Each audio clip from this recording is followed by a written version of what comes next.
It has long been argued by some that Unova made a mistake by not allowing any Pokemon from previous generations into Black and White, and that they should have had a Pokedex more like, say, Platinum instead. Okay, I love Pokemon, so to prove a point about how encounter tables need to be optimized for this specific game, I decided to play Pokemon Black with all the Pokemon you can get at each point in the game in Pokemon Platinum. This leads to hilarious results. First up is Chili, who leads Lollipop as I lead Matchup. He sets up a few workups as I use Leer twice and then starts swinging with Low Kick. After Chili heals, it's pretty free to strike him with Matchup after Matchup, and although his bites deal pretty good damage since I'm at such a low level, I can eventually finish off Lillipup, and next is Pansear, who can't hit a Flash Fire Ponyta, so I win. Next up is Leonora, who leads Herdia as I lead Shinx. This allows me to get off an Intimidate and then switch out of Herdia's Intimidate to a second Shinx for another Intimidate, and then send out Heracross. After that, thanks to the recoil damage from Takedown, a few Rock Smashes can take out Herdia thanks to the recovery from a few Oran Berries. After that is Watchdog, so I switch to Shinx to tank the boosted Retaliate, and then send out a few more Heracross to beat them up with Rock Smash. But Burg is actually kind of a pain. He has a lot of Pokemon for this point and a relatively diverse team, so I can't be as underleveled as I want to be. So in protest, I just beat him up with a Crobat with Wing Attack, making sure to stay healthy with Rest and a Chesto Berry. But I can't stay mad for long as I have to fight Eliesa, who leads Emolga as I lead Onix. First I set up 3 Screeches, making sure to stay healthy with Rest and a Chesto Berry, and then strike Emolga down with 2 Rock Throws. I know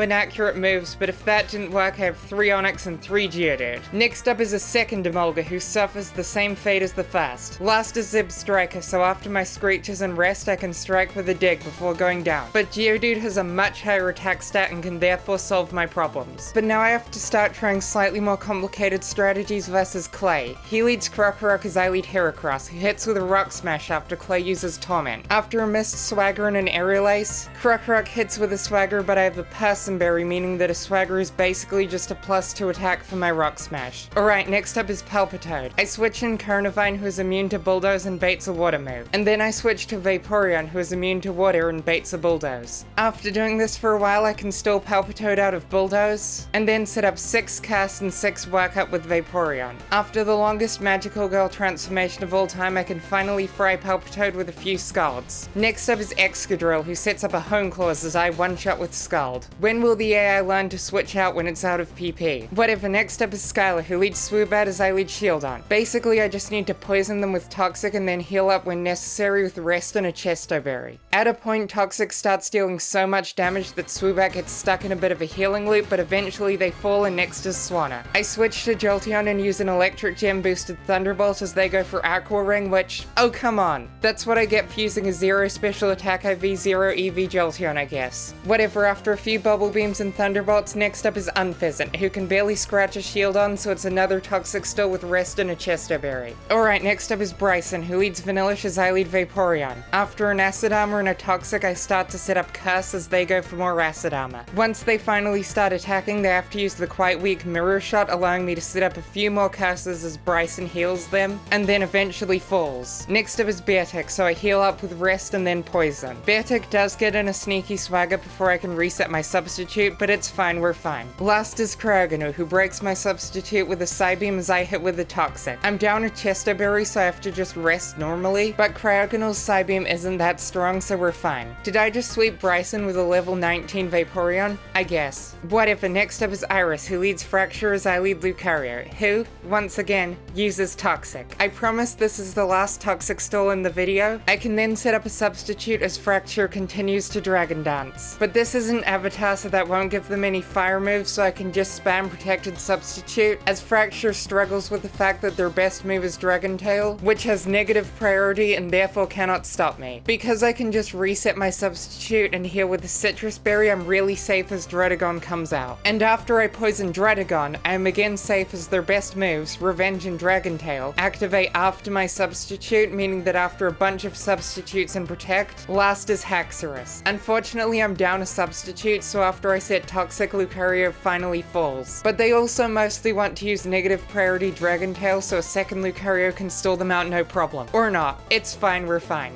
Okay, so now we have the league. I could come up with some absurd chain of Pokemon to beat this underleveled, however the point of this video was in part how easy it was to come up with, as you can't reasonably expect a game for 10-year-olds to prepare for strategies that take a week on their own to come up with. So instead I just pull out a Drapion with shell armor and leftovers, train them in HP and special defense, set up like 100 acupressure, and sweep the league with aerial ace and crunch. I have like a whole video on why Drapion is the most broken Pokemon ever, so for more detail on this sort of thing, go watch that. Also, if you've enjoyed this video, consider liking, commenting, and subscribing to see more like it. But the time has come to save the world from N. Since I can switch my team between fights now, I lead Spiritomb as he leads Zekrom. Zekrom learns Light Screen, Giga Impact, Zen Headbutt, and Fusion Bolt. So I can switch to Onix on a Fusion Bolt and then back to Zekrom on a Zen Headbutt. After stalling Zekrom out of all their attacking moves, I can set up a Stealth Rock, and then have Gligar set up 6 Home Claws, 3 Agilities, and a Substitute. After that, I baton pass to Lucario and kill with a now perfectly accurate high jump kick, which actually crits Zekrom, but it didn't matter as again, they have no attacking moves.